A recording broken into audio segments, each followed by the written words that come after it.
Estamos gravando a aula. Antes foi consultado, né? Eu perguntei se vocês consentiriam se eu quisesse gravar a aula, e foi dado um ok, portanto, eu estou gravando a aula, né? Bom, como se trata do primeiro dia de leituras de textos filosóficos, né? A minha missão é apresentar para vocês o PGCC, né? Só que tem uma coisa, esse PGCC de leituras sou eu que devo confeccionar e eu não tava sabendo disso. Hoje a Dorinha me falou que ele tem a ementa, né? Mas o PGCC sou eu que vou fazer, o que significa que eu vou apresentar para vocês a ementa e, em seguida, uma vez confeccionado o PGCC, eu repasso para vocês o PGCC completo. Alguém se opõe a isso? Vamos votar em tudo aqui, né? Tudo que a gente decidir aqui deve ser votado. Ok? Vocês entenderam o que eu falei sobre o PGCC? É? Oi, pessoal. Vocês estão me ouvindo bem? Sim, professor, ouvimos bem. Pois é, eu acabei de fazer uma pergunta a vocês sobre exatamente a apresentação do PGCC. Vocês precisam me responder isso, né? Precisam me responder se concordam ou não com isso que eu acabei de dizer, tá? Estou baixando aqui, vou abrir agora. Aqui. Muito bem, olha. Eu devo apresentar para vocês uma ementa referente a esse componente chamado leitura de textos filosóficos com ênfase na leitura de Platão. Tá? O objetivo do curso, segundo o que reza a ementa, é justamente que o aluno ele esteja no final do curso, ele esteja apto, minimamente apto, a reconhecer um texto de Platão e ter a posse consigo de metodologias adequadas para fazer leitura desse autor. Tá? Eu já vou adiantar para vocês que a nossa metodologia vai consistir em análise de textos, de leituras de textos, para a gente encontrar os melhores caminhos que a gente possa encontrar para fazer uma boa leitura de texto, tá certo? De texto filosófico. Então, peraí, deixa eu ver se tem mais alguém entrando na sala. Aqui. Eu não sei se alguém chegou, mas estamos em 7. Então, dito a vocês do que trata a ementa, Natan está entrando. Dito a vocês do que trata a ementa, eu devo dizer agora quais são os caminhos que eu percorrerei para que nós possamos fazer essa interação sobre leituras filosóficas. Então, eu já apresentei para vocês o livro do professor José Trindade, está aqui, eu estou colocando diante da câmera, Para Ler Platão. Esse livro deve estar disponível na biblioteca e deve também ter disponível na internet. Inclusive, é um livro que nem é muito caro, tá certo? Eu já começo a aula fazendo aquele método, executando aquele método inversivo, com o qual eu sempre começo as minhas aulas. O que é que eu chamo de método inversivo? Você se lembra, Natan? O que é esse método inversivo que eu uso para dar aula? Quem é que se lembra?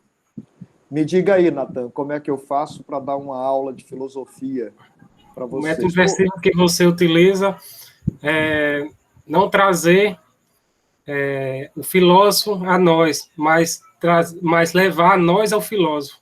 Exatamente. Assim, eu acho que é menos violento para o aluno se eu partir do aluno para o filósofo. Claro que eu tenho que chegar ao filósofo, claro que eu tenho que chegar aos textos fonte, né?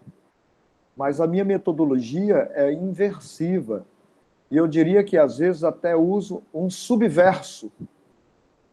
Às vezes, eu venho do verso para o autor, ou do aluno para o verso, narrado pelo autor, ensinado pelo autor, e, às vezes, eu faço uso de algumas estratégias didáticas que até fogem um pouco do contexto, fogem aparentemente do contexto acadêmico, para que a gente possa, no momento seguinte, se encontrar dentro do assunto, sem prejuízos, para um trabalho realmente científico. Então, veja, eu tenho em mãos o livro do professor Trindade, mas antes de começar a ler alguns trechos, antes de começar a fazer uso do conteúdo do livro, eu gostaria de fazer essa pergunta a vocês, né? Nós estamos falando de um autor clássico, sem o qual a filosofia não se desenvolve.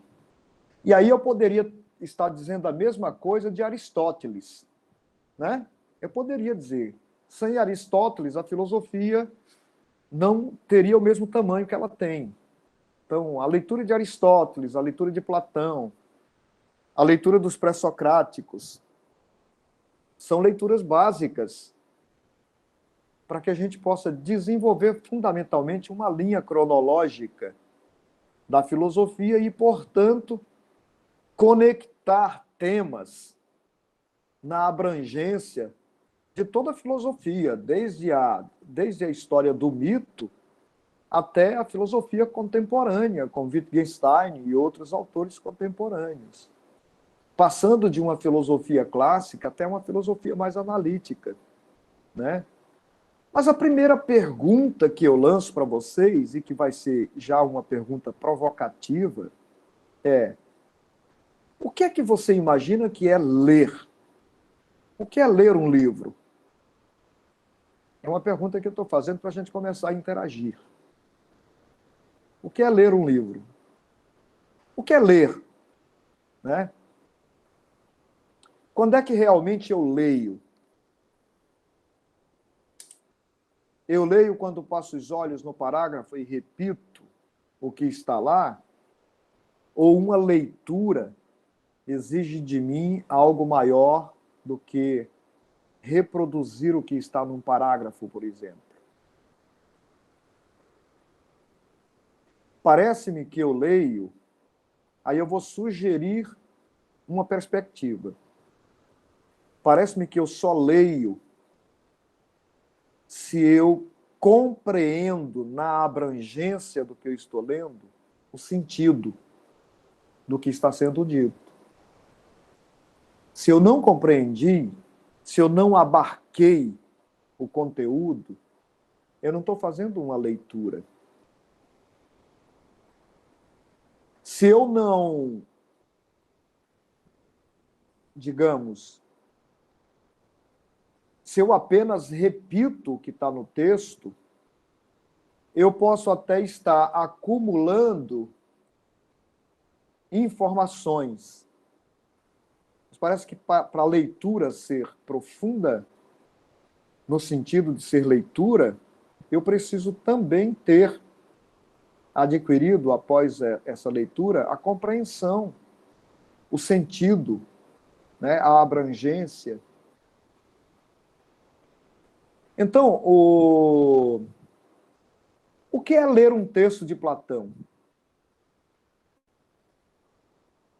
A primeira pergunta é: quais são os textos, garantidamente, que a gente pode dizer que são de Platão? Dê exemplo e me diga aí uma obra de Platão que foi nomeada platônica consensualmente, o Fédon, por exemplo, de Platão, Crátilo, Teeteto. A gente pode fazer essas perguntas, né, só para produzir um ambiente reflexivo sobre o que é leitura e sobre o que é a leitura de Platão. Então, vamos lá. Por que é que você escolheu pagar leituras de textos filosóficos com ênfase em Platão? Me diz por que você escolheu isso, José.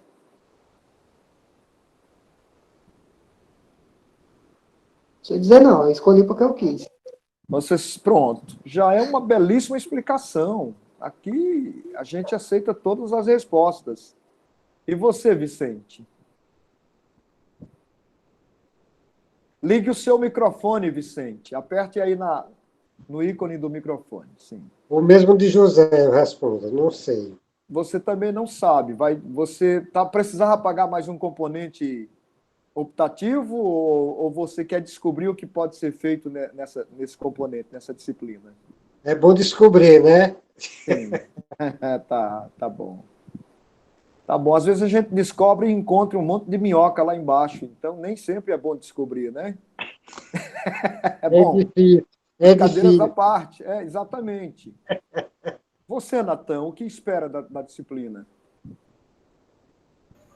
Bem, espero que ela me proporcione mais conhecimento a respeito do filósofo, né, Platão, já que tanto Platão quanto Aristóteles é a base da filosofia. Você não compreende nem os medievais, modernos e contemporâneos sem compreender esses filósofos antigos.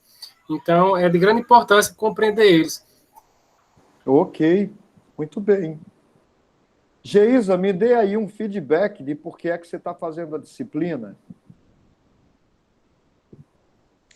Pronto, vamos lá, professor. A minha escolha pela disciplina, ela é relacionada com a minha monografia, de Tá. certo ponto de vista.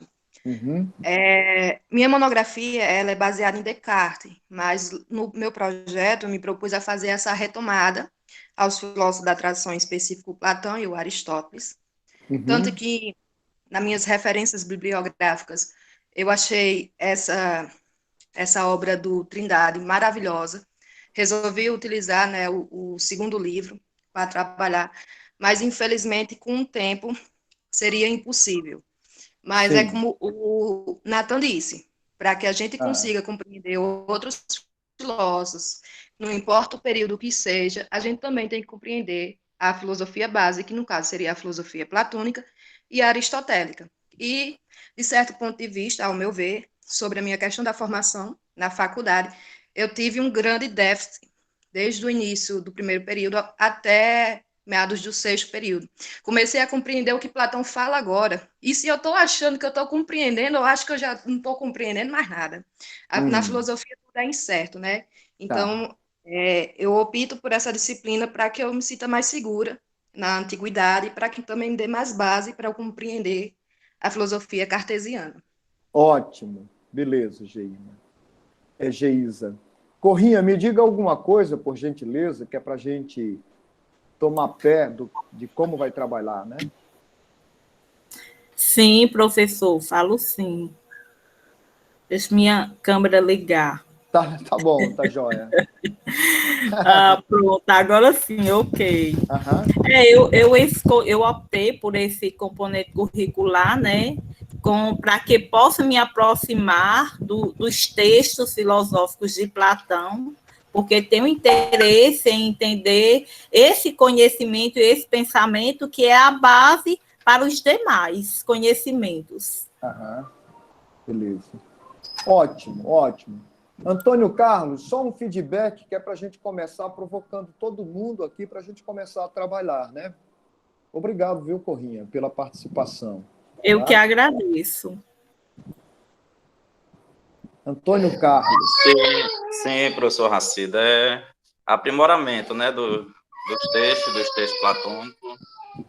E vamos em busca de concluir mais uma disciplina, né? Tá certo. Ok, muito bem.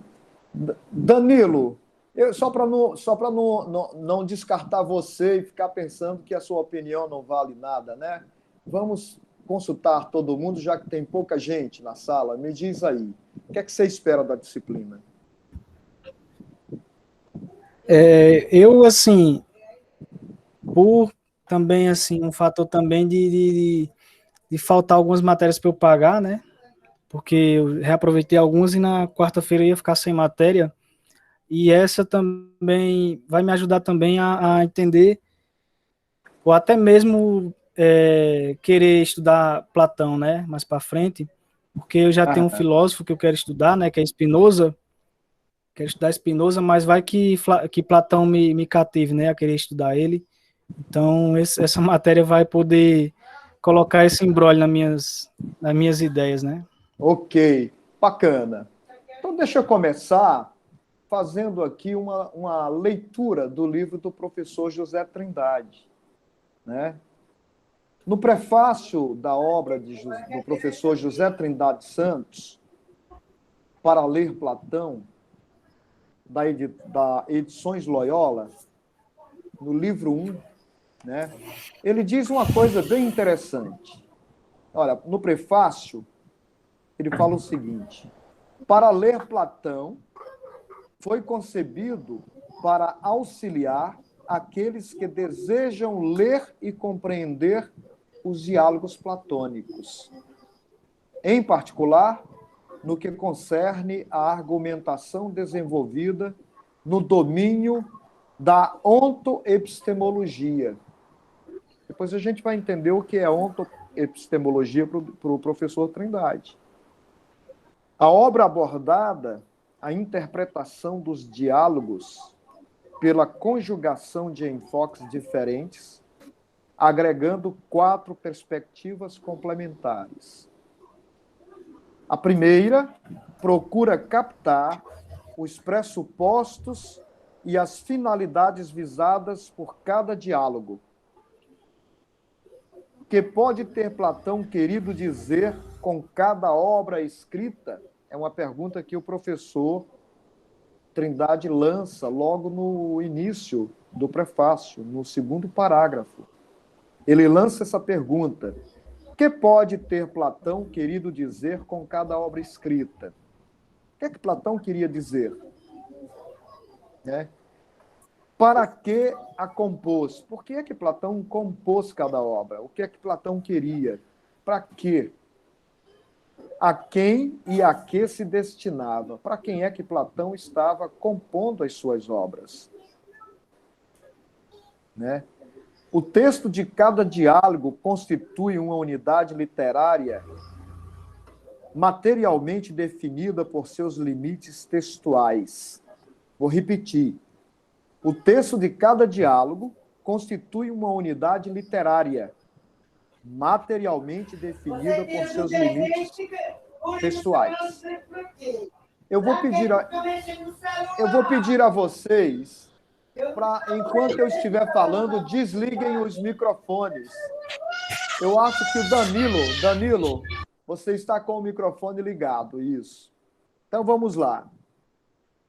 O texto de cada diálogo constitui uma unidade literária, materialmente definida por seus limites textuais. É a ela que essa perspectiva visa, perguntando pela intenção que assistiu à sua composição. O professor Trindade está perguntando a que se destina, o que Platão queria dizer e para quem Platão escreve.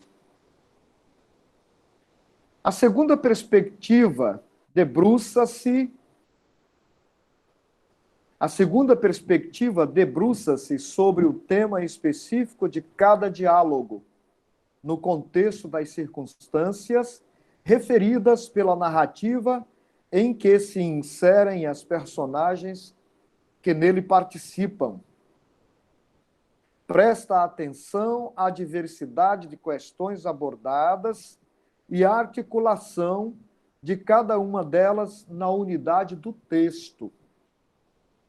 Um bom exemplo dessa estratégia acha-se numa possível análise do Górgias, a partir do tema crítica da retórica, pode-se perguntar como se relacionam as refutações dos três interlocutores de Sócrates no Górgias.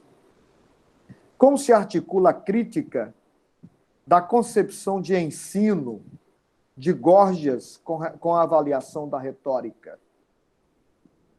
Ele está se referindo ao diálogo Górgias, na interlocução com o sofista, onde se pergunta o que é ensinar, quem pode ensinar filosofia, por exemplo, e qual era a arte de Górgias. Há alguma relação entre as concepções de poder de Polo e Cállicles? É uma pergunta que o professor faz. A terceira perspectiva é a mais complexa e a mais difícil de captar. Prende-se à possível relação de cada questão abordada num dado diálogo com a abordagem que recebe noutros, abordando os textos numa perspectiva temática, visa implicitamente a unidade ideal do tratamento que essa questão recebe em vários diálogos. Exemplos possíveis seriam o tema do prazer no Górgias e no Fédon, a coragem no Lax, no Protágoras e na República. Será possível definir a unidade do tema da virtude nos diálogos socráticos? Olha a pergunta que o professor Trindade faz no livro. Será possível definir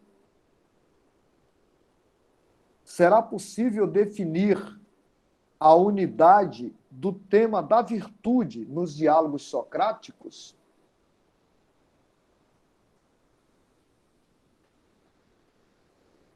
O professor Trindade, ele segue suscitando questões que vão deixando o leitor numa reflexão, numa indagação. As obras de Platão, elas têm um sentido tão facilmente capturado que qualquer um que as leia está capturando o verdadeiro sentido daquilo que Platão queria expressar, daquilo que Platão queria dizer, né?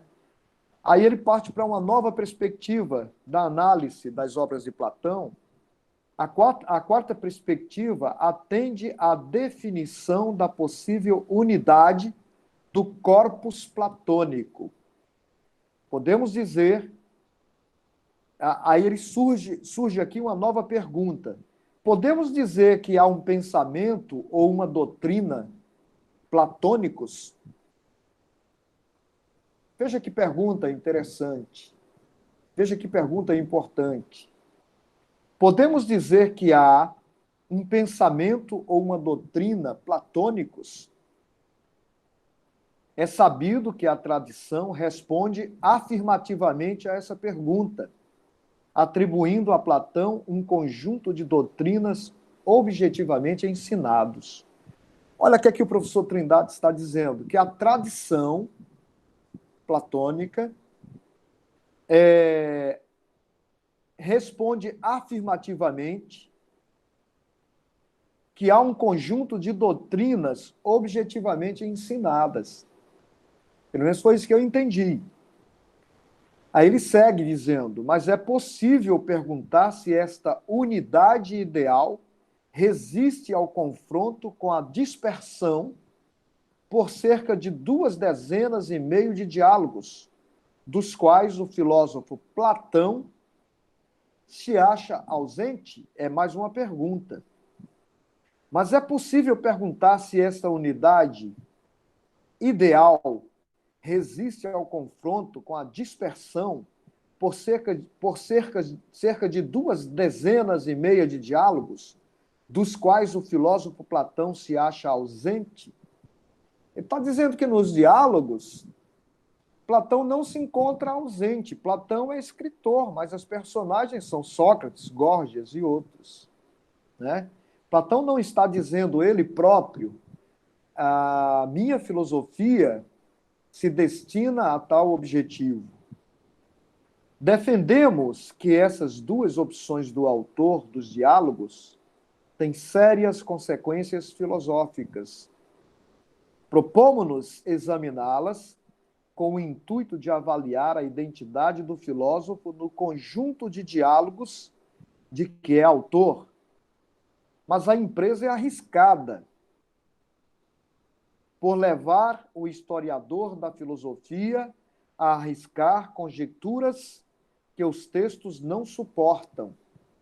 Ele está dizendo, ao ler Platão, eu posso fazer uso de conjecturas que os textos não suportam. Então, não é tão simples quanto parece ler um texto de Platão. Por essa razão, cada uma das perspectivas acima persegue um alvo inatingível, pois, mesmo que as suposições do intérprete conduzam a propostas interessantes, estas nunca poderão conquistar o consenso dos platonistas.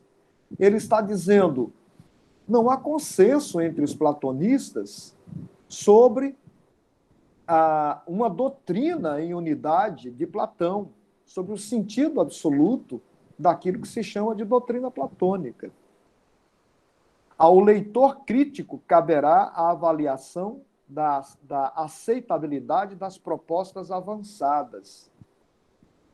Olha só, que missão o professor Trindade está dizendo que há para nós que pretendemos ler um texto de Platão. Ele está dizendo que ao leitor crítico caberá a avaliação da aceitabilidade das propostas avançadas. Como dissemos, a presente obra está subordinada ao enfoque temático da ontoepistemologia dos diálogos. Ele está se referindo à obra chamada Para Ler Platão. Com esta expressão, queremos manifestar a impossibilidade de separar saber e ser. Veja, ele está explicando o que ele quer dizer com ontoepistemologia dos diálogos. Está dizendo que com essa expressão, ontoepistemologia dos diálogos, ele quer dizer, quer manifestar a impossibilidade de separar saber e ser nos argumentos que abordam a problemática do conhecimento do real, cuja função é capital em toda a obra dialógica. O conjunto da obra foi concebido em 3 partes da obra do professor Trindade. A primeira, ora publicada, encontra-se no estudo do grupo de diálogos, no estudo do grupo de diálogos conhecidos pela designação dos diálogos socráticos, identificados com a figura do pensador Sócrates. É sabido que o Sócrates histórico não deixou qualquer obra escrita de sua lavra, sendo a sua existência atestada pelos testemunhos de 3 escritores: o comediógrafo Aristófanes, o polígrafo Xenofonte e o filósofo Platão. Então, anotem isso já, né? Os mais conhecidos escritores sobre Sócrates, né, são, como diz o professor Trindade, o comediógrafo Aristófanes, o polígrafo Xenofonte e o filósofo Platão. Dada a divergência dessas visões da mesma personalidade, a questão da fidelidade a questão da fidelidade de cada uma delas, a realidade histórica. Deixa eu ler de novo. Dada a divergência dessas visões, ou seja, essas visões divergem, né? Dada a divergência dessas visões da mesma personalidade, ou seja, elas têm perspectivas diferentes sobre o mesmo Sócrates, a questão da fidelidade de cada uma delas à realidade histórica, a própria possibilidade de encontrar o verdadeiro Sócrates a partir dos dados que nos fornecem, parece ter perdido interesse hoje. Do ponto de vista filosófico, o único aspecto que subsiste da questão socrática é o que pergunta pela presença de Sócrates na obra que Platão legou à posteridade. Verificada a impossibilidade de chegar a uma posição consensual, a opção que seguimos é caracterizar Sócrates como uma personagem ao lado de outras personagens. Não nos parece, portanto, que os diálogos permitam conferir identidade doutrinal a posições que o mestre de Platão neles assume. Encarando-os como obras ficcionadas, não nos sentimos obrigados a conferir historicidade às descrições pelas quais Platão será o único responsável, nem a garantir que as ideias expressas no nome de um ou outro pensador lhe possam ser atribuídas. Não descortinamos razões que nos permitam conferir a Sócrates a função de porta-voz de Platão. Bem pelo contrário, Sócrates é aqui encarado como uma personagem literária, na boca de quem são postos teses, argumentos, opiniões, comentários e narrativas oferecidos para animar o debate com seus sucessivos interlocutores. A interpretação que fazemos desse corpo doutrinal é sempre inserida no contexto dos respectivos diálogos, lembrando que seu autor, Platão, se recusa a atribuí-los ao filósofo, mestre da academia. Platão não atribui a si mesmo, né? Atribui sempre a Sócrates, atribui aos sofistas, aos interlocutores, tudo que ele fala num diálogo, tudo que ele escreve num diálogo. A estratégia interpretativa aqui delineada será avançada e defendida na introdução, nas duas outras partes compreendidas nesse primeiro volume. São sucessivamente abordados dois problemas de amplas dimensões. O primeiro é o da metodologia seguida por Sócrates em suas refutações, os elencos, e da concepção de saber nela implícita.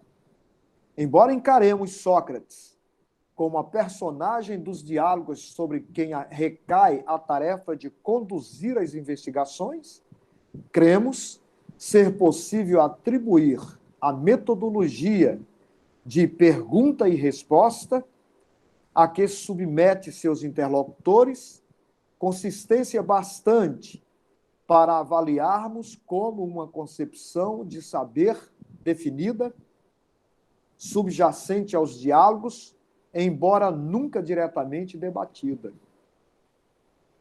O segundo problema tem a ver com as questões específicas tratadas nesse grupo de diálogos, dos diálogos socráticos.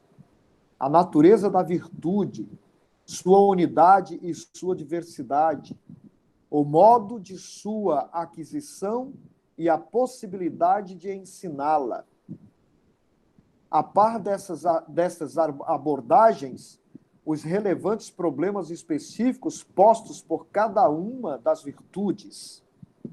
É nesse rico complexo problemático que inserimos o tema, sem interpretarmos as teses propostas como doutrinas platônicas. O problema, aqui está escrito, o problema fulcral da introdução é o da escrita dialógica. Platão é o único filósofo da tradição que, de uma forma sistemática, transmite mensagens filosóficas na forma de diálogo. Na forma de diálogos. Essa opção não é casual e acha-se justificada no Fedro e na Carta 7. Ver a introdução. Abre aspas e diz, ver a introdução. Afeta tanto a produção das mensagens como a sua interpretação. Há, pois, que considerar as implicações da escrita dialógica na interpretação da obra platônica. Dessa conclusão resulta um novo problema. Se, ao contrário da generalidade dos filósofos, Platão não assume a paternidade das ideias que transmite em suas obras, com que direito lhe atribuímos doutrinas ou um pensamento próprio? O professor está questionando. Ele está dizendo, por que é que a gente pode dizer que Platão tenha uma doutrina e um pensamento próprio, se o próprio Platão não reclama a autoria dessa doutrina? É claro que não poderemos responder a essa pergunta enquanto não tivermos formado uma posição sobre a finalidade a que serve a composição de diálogos.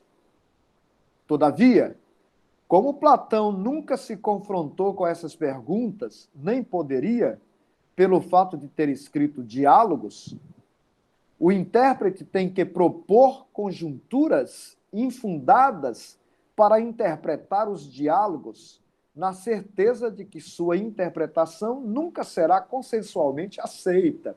Vocês compreendem que o professor Trindade, ele está pondo em questionamento uma tendência de aceitarmos as interpretações que garantem que Platão tenha uma doutrina filosófica e que essa doutrina possa ter sido capturada realmente pelos seus leitores. Essas considerações obrigam o leitor, como já obrigaram o intérprete, a debruçar-se sobre o modo como se aproxima dos diálogos platônicos. Vou repetir. A debruçar-se sobre o modo como se aproxima dos diálogos platônicos. Ele está dizendo, quando nós vamos ler um diálogo de Platão, como é que nós nos debruçamos sobre esse diálogo para tentar entendê-lo? O que levamos de nós mesmos para tentar entender os diálogos de Platão? A questão das refutações socráticas nasce de uma cadeia de equívocos alimentados pela tradição. O professor está dizendo que a questão das refutações socráticas nasce de uma cadeia de equívocos alimentados pela tradição. O primeiro é motivado pela confusão de Sócrates com o Sócrates histórico. Pensou-se durante muitos anos que Platão teria de contar verdades sobre o seu mestre para não correr o risco de ser desmascarado caso mentisse. Até aqui, pessoal, nós pelo menos poderemos levantar uma reflexão sobre o que é ler um texto de Platão. Deixa eu ter um feedback da leitura que está sendo feita até agora da obra do professor Trindade. Vamos começar pelo pelo José. José, o que você entendeu dessa leitura até agora? Rapaz, realmente não entendi muita coisa, não. Tá bom, pois então, na releitura, nós esperamos que você capture o que o professor Trindade está querendo dizer e mostrar sobre as dificuldades de ler Platão, para ler Platão. Natão, o que você pôde capturar da leitura até agora? Bem, eu consegui capturar da leitura de que para ler Platão é necessário que tenha um aproximamento da gente com o filósofo, levando nossos pensamentos e a imaginação para compreendê-lo. Não é simplesmente somente ler aqueles diálogos, mas é preciso ter em mente algo que eu quero buscar e que seja que esteja, no caso, lá naqueles diálogos, algo verdadeiro, que é o que Platão busca, né? A verdade. Olha, uma coisa que eu, o professor Racildo, o professor Lorival, vou sugerir nessa missão de compreendermos os diversos caminhos para lermos uma obra clássica, um texto filosófico e, especificamente, um texto de Platão. Eu já abro o nosso curso dizendo para vocês, apoiado na leitura do professor Trindade, na obra do professor Trindade, e também em experiências como pesquisador de Platão, vocês sabem que o meu doutorado é em Platão, eu já abro o curso dizendo para vocês que há muitas perspectivas a partir das quais se pode ler um texto de Platão. Por exemplo, seguindo uma certa tradição, nós leremos um Platão disjuntivo, aquele que acredita na existência de dois mundos separados, o mundo das ideias e o mundo sensível. Então, vai ser muito fácil você se deparar com livros que usam constantemente a expressão mundo das ideias e mundo sensível, querendo interpretar com isso que haja geográfica, espaço-temporalmente, dois mundos dos quais Platão está falando. Há, então, outros que não são disjuntivos em sua interpretação. Inclusive, o saudoso professor Marcelo Pimenta escreveu um texto contra a teoria de dois mundos, onde ele apresenta uma abordagem diferente dessa abordagem disjuntiva. Em minha tese de doutorado, eu procuro mostrar, numa perspectiva que eu desenvolvo, que toda obra platônica, ou mais especificamente a leitura aprofundada do Phaedon, por exemplo, nos leva a uma interpretação, pode nos levar a uma interpretação que nos diz, que entende que Platão está falando de duas formas do conhecimento, da aquisição do conhecimento. Do pensamento imagístico sobre o sensível e do pensamento que transcende ao imagístico sobre o inteligível. E que, ao mesmo tempo, eles não está falando de duas realidades espaço-temporais, mas está falando de duas formas pelas quais é possível o pensamento humano pensar a sensibilidade e pensar a inteligibilidade. Pensar o inteligível e pensar o sensível. Então, muitas perspectivas. A Geisa fala, eu preciso fundamentar mais a minha leitura de Platão, sobre Platão, porque eu estou fazendo um trabalho sobre Descartes e preciso fundamentar o que eu vou dizer sobre Platão em citações, em aproximações, até, não é isso, Geisa? como é que eu vou utilizar a leitura de Platão para desenvolver o meu trabalho. Se você ler a minha tese de doutorado, você vai encontrar algo que pretende ser o fundamento para um entendimento sobre o que Platão escreve em seus diálogos. Eu defendo a hipótese de que a base é mais antiga do que Platão. Embora Platão, digamos, tenha transcendido os seus pais filosóficos, Parmênides e também Heráclito, mas a gente precisa recorrer a essas duas bases. Parmênides é o filósofo da identidade, do ser.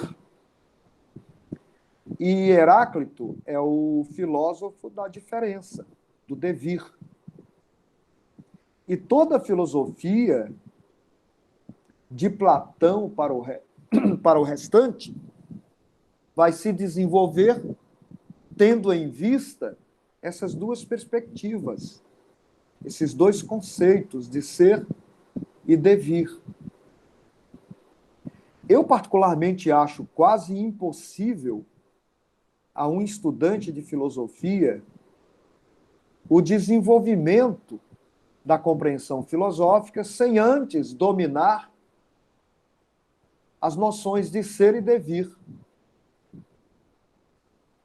Porque todas as vezes que investigarmos quaisquer olhar sobre o sensível, nós estamos investigando, nós estamos exercendo um olhar sobre a multiplicidade, a diversidade, a sensibilidade, e por natureza, a diversidade, a diferença. E todas as vezes que nós lançarmos um olhar sobre o ser, tendo em vista uma metafísica, somos obrigados a pensar numa perspectiva mais parmenidiana. Claro que talvez a ontologia que surge depois junte as duas coisas, porque ontologia e metafísica não são o mesmo, embora trabalhem com elementos que são comuns às duas perspectivas, às duas áreas. Então, eu não posso começar um curso sobre leitura de textos filosóficos com base em Platão, dizendo para vocês que há uma única perspectiva, que há um único modo de ler Platão. Porque se nós olharmos para a linha cronológica do desenvolvimento da história da filosofia, tanto desde a antiguidade até agora, nós veremos que há uma gama quase que incontável de perspectivas, de intérpretes, de pesquisadores, embora tenha uma tradição que se mantém fiel à defesa de uma doutrina platônica aceita consensualmente. Quando vocês lerem o texto do professor Trindade, se eu li bem, há um momento em que ele sugere que, para ler Platão, você precisa permitir, enquanto leitor, que o texto lhe provoque, que o texto de Platão dialogue com você, que ele tenha acesso e possa produzir, possa provocá-los enquanto leitores. Aí a necessidade de uma interação entre o leitor e o diálogo, digamos, de uma forma descontaminada, onde eu permito que o diálogo me afete. Talvez, para a partir daí, tomar como base as outras perspectivas, quer dizer, levar em consideração as outras perspectivas e acabar percebendo como a nossa perspectiva tem alguma diferença ou semelhança com os leitores, os intérpretes que já são mais conhecidos, que são conhecidos, que já trabalham, já investigam a obra platônica. Ok? Melhorou agora, José Fernandes, depois da minha explanação? Agora eu estou dizendo para vocês, não tenhamos em mente no nosso curso que há uma postura, há um método dogmaticamente aceito para ler Platão. Eu estou dizendo isso, mas já estou avisando que também não é de qualquer jeito. Não é que meras opiniões definam o que é a obra platônica. A obra platônica não se... a filosofia, a visão platônica não surge do nada. Platão foi discípulo de Parmênides. Platão foi discípulo de Heráclito. Ou melhor, Sócrates foi discípulo dos dois. E muito da filosofia de Platão está carregada dos conceitos desenvolvidos, das noções desenvolvidas tanto em Heráclito quanto em Parmênides. E diga-se de passagem, e com toda a importância que isso tem, que Platão, no desenvolvimento de suas obras, foi talvez o autor, o escritor, que mais utilizou o mito, a linguagem mítica, a analogia, a alegoria. Embora alguns pensem que Platão esteja falando contra a arte, mas quando você lê um texto de Platão, você se depara com uma rica gama de mitos, de alegorias. Ou seja, a arte está... O que é a arte para os antigos? Aí nós temos, para responder a essa pergunta, sob a ótica de uma pesquisa sobre cultura antiga, da Grécia Antiga, nós temos que nos reportar aos aedos. E o que são os aedos? A gente tem que citar o nome de Hesíodo, não Racído, viu? Hesíodo. E Homero. Porque eles, por exemplo, Homero, desenvolve a teogonia. Vocês sabem muito bem que é a linguagem antes da filosofia, da perspectiva de Tales de Mileto, de uma filosofia que agora busca o princípio das coisas, que surge historicamente com Tales de Mileto. O que você tem antes disso é uma linguagem alegórica, uma linguagem do mito, que parece ter sido superada com Tales de Mileto e que depois é reabraçada por Platão como instrumento do desenvolvimento de seus diálogos, de seus argumentos. Então, não é de qualquer jeito também que se lê Platão. Há de se considerar todo um caminho que existe antes de Platão e que impulsiona o próprio Platão em sua escrita.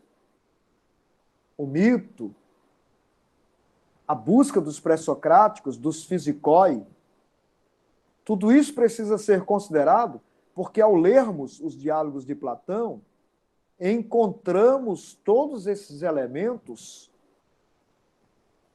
dentro das obras platônicas, das chamadas obras platônicas. Então, para o estudante de filosofia, Geisa, é necessário que ele tenha, antes de se formar e receber um diploma em filosofia, que ele tenha dominado noções que são fundamentais para a filosofia. Como é que eu posso entender Platão se eu não passei pelos pré-socráticos, pelos fisikoi, e se eu não tiver passado pela cultura trágica da Grécia Antiga? Como é que eu vou compreender diálogos que estão floreados, recheados com essas fases cronológicas da filosofia, com esses períodos cronológicos?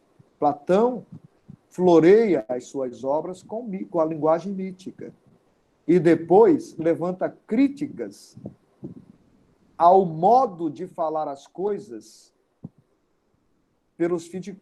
o modo dos físicos dizerem as coisas. Por exemplo, em minha tese de doutorado, eu defendo que o que Platão está defendendo, está contestando, não é exatamente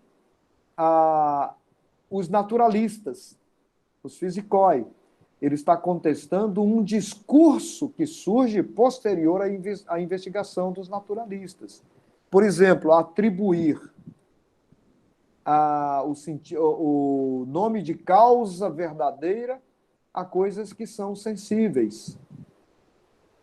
Ele corrige esse discurso naturalista, dizendo que realmente as coisas têm causas que, digamos, são qualidades comportadas por coisas sensíveis, mas que elas próprias não são sensíveis. Então, a gente pode recapitular os textos em que Platão defende um novo discurso, um novo logos, ou melhor, o logos que homologue com a realidade, tal como ela é. O que é que Platão traz de novidade? Ele traz de novidade uma perspectiva e um olhar que antes estava limitado pela sensação, pelos sentidos. Ele abre uma possibilidade de se pensar aquilo que está além dos sentidos. E aí é quase impossível nós negarmos que, ao fazer isso, ele não esteja pedindo emprestado algum elemento ao seu pai Parmênides, que é o filósofo do ser. Me compreendem? Eu preciso me apropriar de elementos tradicionais, de elementos que já estão postos. Eu não posso fazer uma leitura de Platão pura e simplesmente através de minha opinião pessoal. Tá bom? Essa aula está sendo gravada. O texto do professor que eu li vai ser repassado para vocês, porque eu vou repassar a gravação para vocês também. É por isso que está sendo gravada, né? Para documentar e poder repassar. O texto, novamente, eu volto a dizer, eu tomo o tomo 1 do Para Ler Platão, do professor José Trindade.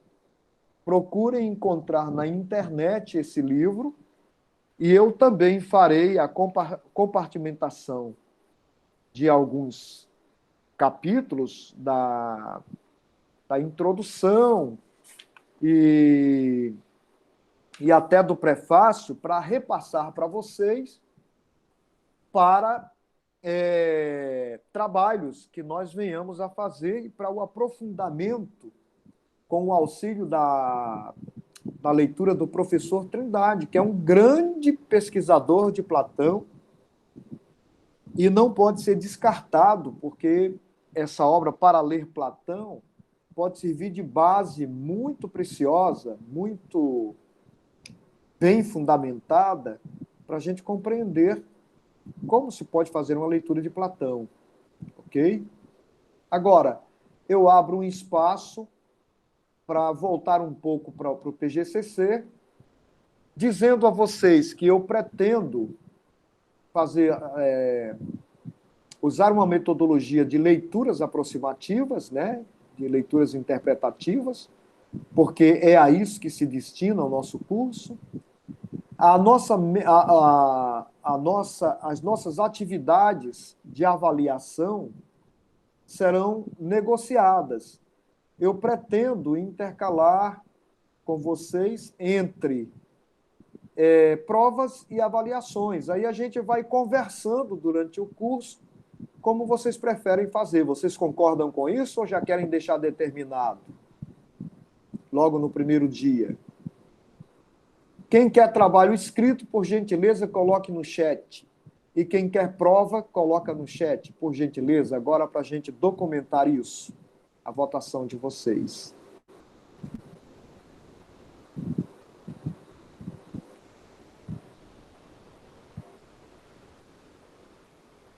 Alô? Vejo que o Lindenberg ainda está presente aqui, Lindenberg. Você não se formou ainda. O Jarisson também. Jarisson, você não se formou ainda. Pelo que vocês estão esperando? Estão gostando da UERN, é isso? Hein, Jarisson? Professor, eu só. Só um minutinho, pessoal. Eu só não formei porque não pude ainda, porque se eu pudesse.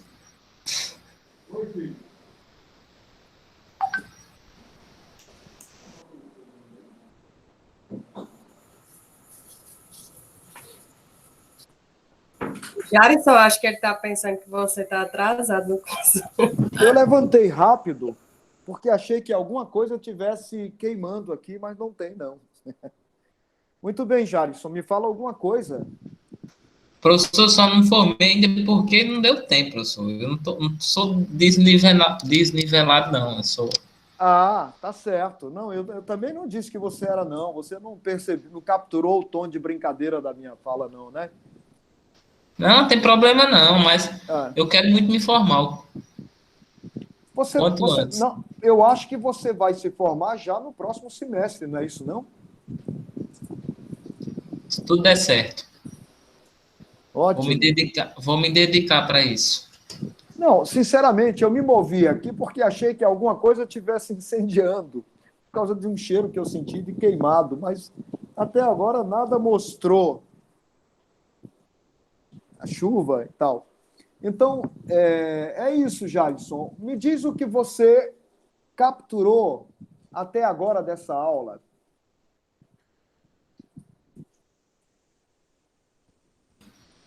Sim, pelo que eu consegui compreender, né, com a explanação do senhor, eu acho que o nosso desafio nessa disciplina, né, é ler uma obra clássica, no caso de Platão, mas tentando fugir de alguns, eu não sei se eu posso dizer alguns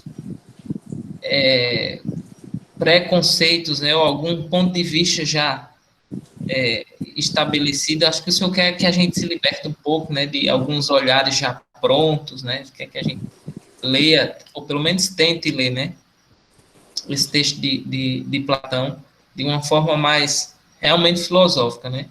Agora, eu não entendi, assim, quando o senhor falou, assim, que o autor, como é que é o nome do autor mesmo? José Trindade Santos. Sim, Trindade. Ele considera a tradição para se ler esses textos clássicos, ou ele, tipo, nega essa tradição para você ler esses textos de Platão? O que entendo, Jarisson, é que o professor Trindade ele põe em questionamento o que alguns intérpretes de Platão têm como absoluto, como dogmaticamente aceito. Né? Entendi. Assim, ele está dizendo, ele está lançando perguntas. Esse corpus filosóficos de Platão existe realmente? Né? Ele coloca questionamentos, mas ele não está negando a necessidade de se fazer uma leitura de Platão com base no que já está posto.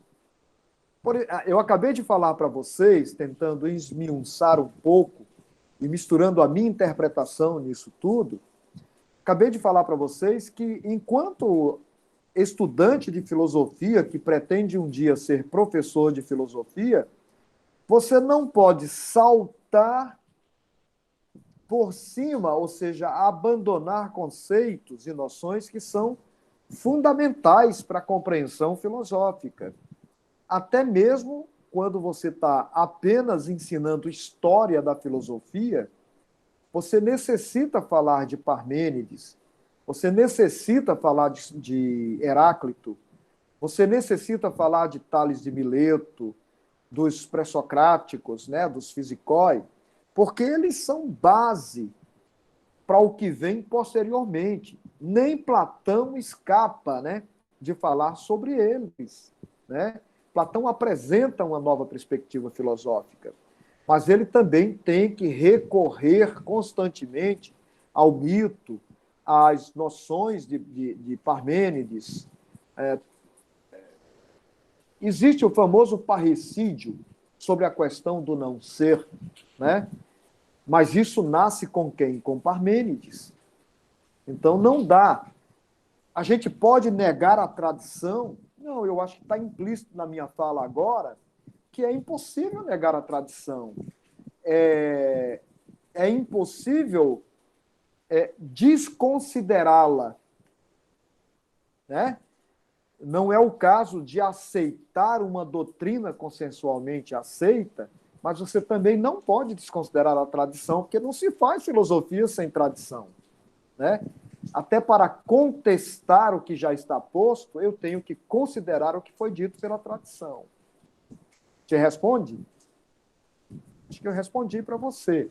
Então, assim, academicamente, não é o caso de você escrever textos com suas opiniões pessoais, né? Achando que isso resolve o problema só porque talvez não exista sequer um texto original de Platão. Não é esse. Nós estamos dentro de uma academia, né? E essa academia dá continuidade a uma leitura que faz parte de uma tradição. Agora, o que é que está sendo proposto? Que o nosso olhar se deixe afetar pelas obras de Platão, né, de um modo mais, digamos, com uma abertura de alma maior, menos cristalizada pelos dogmas tradicionais. Por exemplo, a gente pode lançar a pergunta: será que Platão está realmente falando de dois mundos que existem espaço-temporalmente? Essa pergunta é cabível. Será que Platão está falando contra o corpo, como uma determinada leitura padresca exige que seja? Uma leitura monástica? Será que Platão está contra o corpo em sua obra, né, no desenvolvimento de sua obra? A gente pode fazer uma outra pergunta. Como é que ele pode estar contra o corpo se dentro da própria academia platônica existia um ginásio na qual fazer ginástica, estudar música, fazia parte da paideia, do jovem grego? Então, existem tantos intérpretes julgando que Platão está falando contra o corpo, falando contra a arte, falando contra a sensibilidade e mesmo falando contra os sofistas.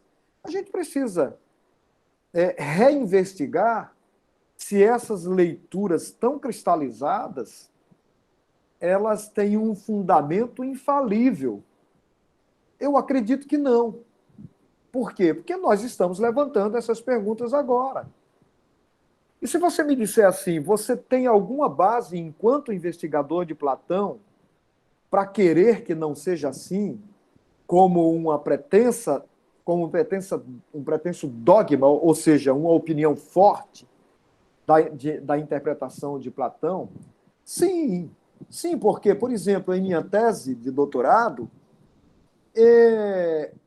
como ela se fundamenta muito no Phaedon, e o Phaedon é um diálogo muito escorregadio, muito denso, né, para você pesquisar, há momentos no Phaedon em que você tem a oportunidade de investigar profundamente o que Platão quer dizer por separação e junção. E lá a gente percebe coisas através de argumentos levantados por Sócrates, que põe em questão a ideia e a noção de juntar e separar. Como naqueles passos do Phaedon onde estão a crítica que ele levanta se não me engano, agora, a Anaximandro, aonde ele elabora uma reflexão a partir da causa da tríade, ou da díade, onde ele pergunta se ao unir elemento A ao elemento B, ou seja, formando um adíade, ele pergunta, por exemplo, quem se torna o 2 primeiro, o elemento A ou o elemento B? Ou é ao mesmo tempo?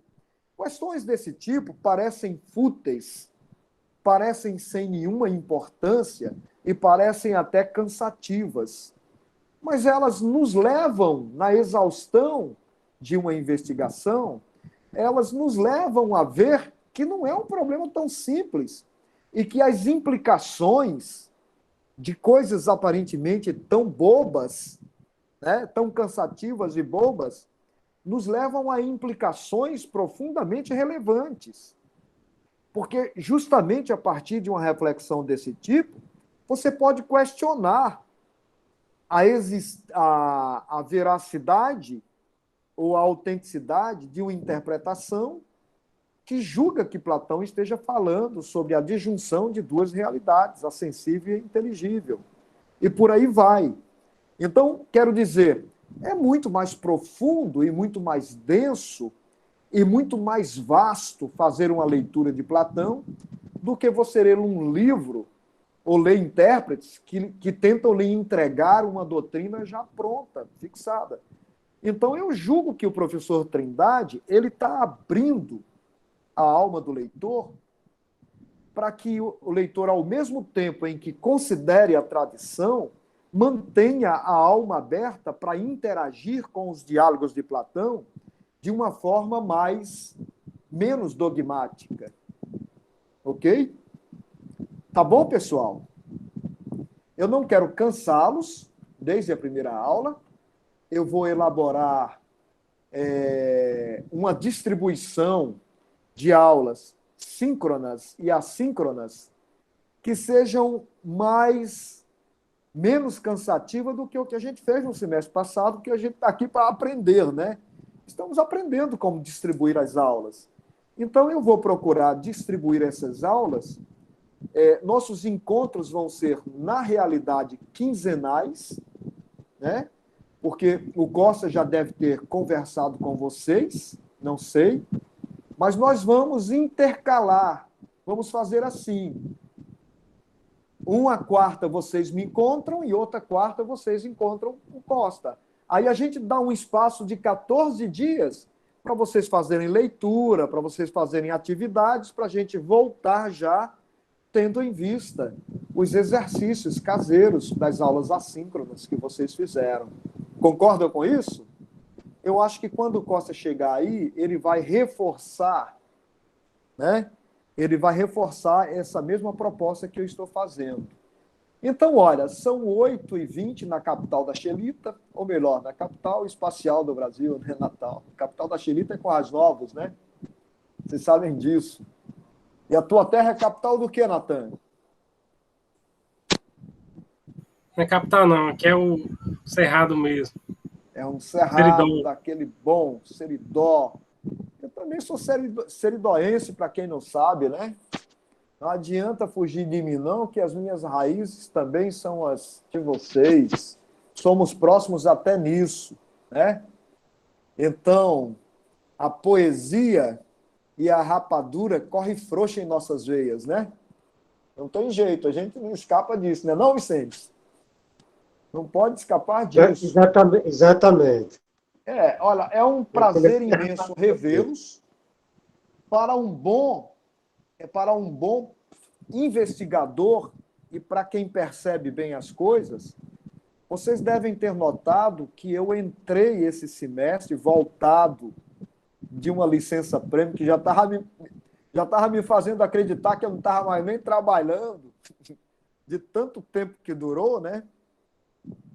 Eu estava com saudade, sim, da sala de aula, saudade de vocês. Eu sei que tem muita gente que daqui a pouco não está mais aí, né? Professor fica e aluno vai embora, né? A não ser os alunos egressos mais fiéis. Mas a rotina é essa. Eu escutei do Jaime Biela, um antigo professor meu, dizendo assim: Racido, não me perturbe muito. E você se lembra que professor fica e aluno vai embora, né?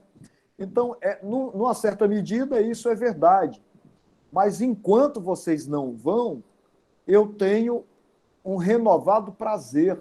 Vocês sabem que o meu grande vício, dos 3 pilares de uma universidade, que é pesquisa, extensão e ensino, não adianta nem perguntar para vocês do que é que eu gosto mais, né? Eu gosto dos 3. Mas olha, estar em sala de aula conectado com os alunos, para mim, é o grande prazer da minha profissão. Tá bom? Então, muito prazer em revê-los. Sejam bonzinhos comigo esse semestre. Leiam os textos. Não me deem trabalho, pelo amor de Deus. Produzam. Não entrem na minha disciplina só porque eu sou um professor macio, porque vocês sabem muito bem que de macio eu não tenho nada. Sou eu que exijo mais do que nunca, né? Eu sou generoso em avaliá-los, considero tudo. O nosso grupo de Zap está formado para feedbacks. Não digam no final do curso que eu não dou feedback, porque vocês sabem que isso não é verdade. Eu leio os trabalhos e dou feedback para vocês, e é isso que a gente vai continuar fazendo. Então, se alguém não tiver mais nada para dizer, nós ainda temos aí uns 5, 6 minutos. Alguém quer colocar, sugerir alguma coisa? Vamos lá, para as nossas sugestões. E olha, o PGCC foi apresentado de forma extensiva, mas foi apresentado. Eu rezei para vocês a ementa, no começo, a proposta do curso, a missão do curso, falei da metodologia que vai ser utilizada, falei para vocês do sistema de avaliação, já apresentei um livro que será colocado na bibliografia complementar, e assim que for passado para vocês o documento oficial do PGCC, vocês terão em mãos a bibliografia oficial do curso. Tá? Então, me digam o que vocês sugerem mais. Digam aí como é que vocês gostariam que fosse. Tem gente aí que vai preferir beber cerveja, tudo bem. Vocês podem preferir o que vocês quiserem. Né? Tá tudo certo do jeito que tá?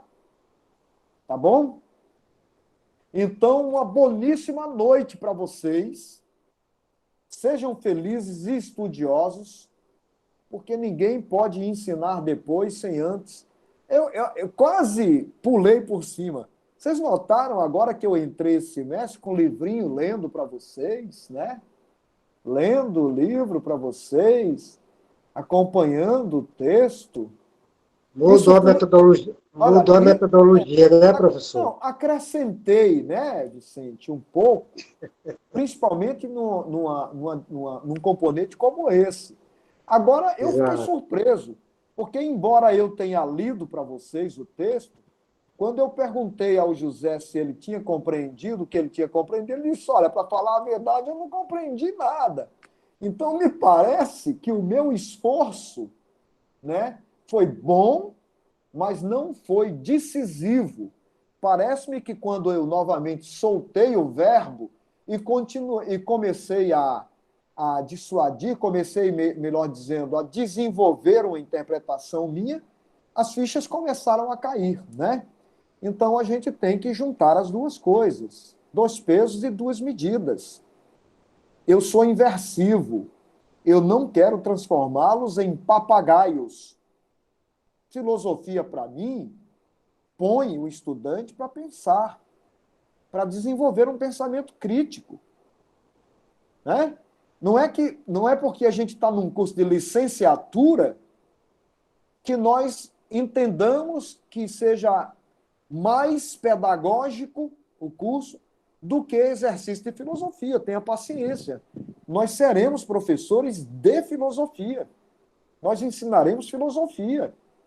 Então, precisamos das duas coisas.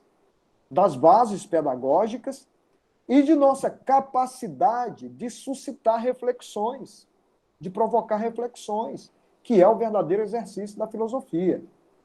Tá bonitinho assim? Sentiram que é o Racito que está de volta mesmo? É, não é? Com essa fala toda? Então, boníssima noite para vocês. Até a próxima. Beijo no coração. Obrigado. Até mais. Amém. Boa noite, Racito. É massa. Valeu, Raci. Boa noite. Valeu. Boa noite, pessoal. Boa noite a todos.